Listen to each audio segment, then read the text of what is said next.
Hey, my brother, thank you so much for the trade. Ty here. Just want to go over the condition of the guitar. She is in mint condition. Of course, she's got that Voss finish. Super vibey look. Beautiful split match top there. No issues anywhere that I can see. I would rate her in definitely near mint to mint condition. No issues with your headstock. Nice pointy corners. You'll love to see it. No noticeable like string change stuff. That's just your Voss finish. That's going to be on every reissue guitar. No fret wear, as you can see. So just really stellar guitar. All your paperwork's in there. What we're going to do now is I like to remove these for shipping. I'll put that in the plastic bag.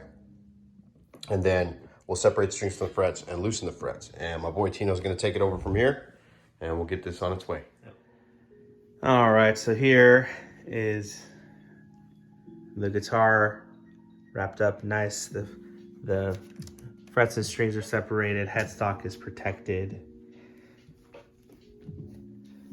Gonna wrap this entire guitar in bubble wrap and put her in this box. This box is safe for UPS. I'm gonna stuff her up and make sure that she is snug and secure and safe on the way to you. And we'll keep you updated. All right, as you can see, she's in there wrapped up. This thing is packed really well to where she will just be protected. And we'll keep you posted, get her some Fragile stickers on the box, and get her wrapped up. All right, and there she is in the new box, packed, safe, and heading towards you. So again, thank you so much for your purchase. We want to put good instruments in the hands of good people. Let the world be filled with good music. Hope you enjoy. Bye.